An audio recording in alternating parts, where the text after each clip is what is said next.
আল্লাহ পাক রব্বুল আলামিন আরো বলেন, ওয়াকারনা ফি বুয়ুতিকুন্না ওয়ালা তাবাররাজনা তাবাররুজাল জাহিলিয়াতিল উলা। আল্লাহ পাক রব্বুল আলামিন বলেন, যখন তোমরা গৃহস্থান করবে প্রাচীন জাহিলি যুগে নারীদের মতো নিজেদেরকে প্রদর্শন করো না। কেননা আল্লাহ পাক রব্বুল আলামিন বলেন, জাহিলি যুগে নারীরা নিজেদেরকে নগ্ন হয়ে নিজেদেরকে প্রদর্শন করত, যাকে বর্বরতা অসভ্যতা বলা হয়েছে। আল্লাহ পাক রব্বুল আলামিন আমাদের নারীদেরকে নির্লজ্জতা, অশ্লীলতা, বেহায়াপনার পথ অবলম্বন করতে আল্লাহ পাক রব্বুল আলামিন আমাদেরকে কঠোরভাবে অত্র আয়াতে নিষেধ করেছে। যাদের ব্যাপারে আল্লাহ এবং আল্লাহ রসুল সাল্লাল্লাহু আলাইহি সাল্লাম সরাসরি ডাইরেক্ট জাহান্নামে প্রবেশ করার কথা উল্লেখ করেছেন। জাহান্নামে যাবে ডাইরেক্ট, তারা কারা?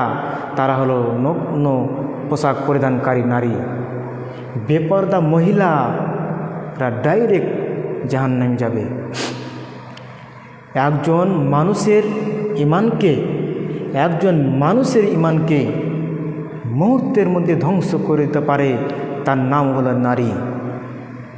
আমরা বাবা হয়েছি বটে, আমার মেয়ের খেয়াল নেই, আমার মেয়ে কোথা যাচ্ছে, রাত্রি কোথা যাচ্ছে, দিনে কোথা যাচ্ছে, মার্কেট করতে যাচ্ছে না বাজার করতে যাচ্ছে, না কোনো দোকান পাশারে কোনো থাকছে, সে যদি বিজনেস ব্যবসায় করে সে কিভাবে করছে, আপনি খোঁজখবর নিয়ে দেখেছেন আপনার মেয়ে?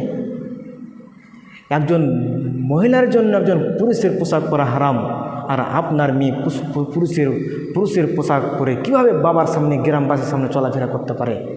আপনার বাবা হয়েছে বাট আপনার লজ্জা করা দরকার। কেননা ইবনে মাসউদ রাদিয়াল্লাহু তাআলা আনহু বলেন, বিশ্বনবী জনাবে মুহাম্মদ রাসূলুল্লাহ সাল্লাল্লাহু আলাইহি সাল্লাম বলেন, বিশ্বনবীজি বলছেন, আমি জান্নাতে প্রতি লক্ষ্য করলাম এবং দেখলাম, আমি জান্নাতের প্রতি লক্ষ্য করলাম এবং দেখলাম জান্নাতের মধ্যে অধিকাংশ অধিবাসী দরিদ্র ব্যক্তি। বিশ্বনবীজি আরও বলছেন, ফিন্নারি ফারাআইতু আকাসারা আহলিহান নিসা।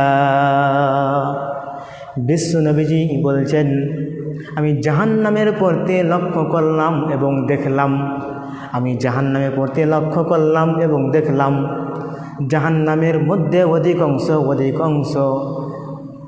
মহিলা।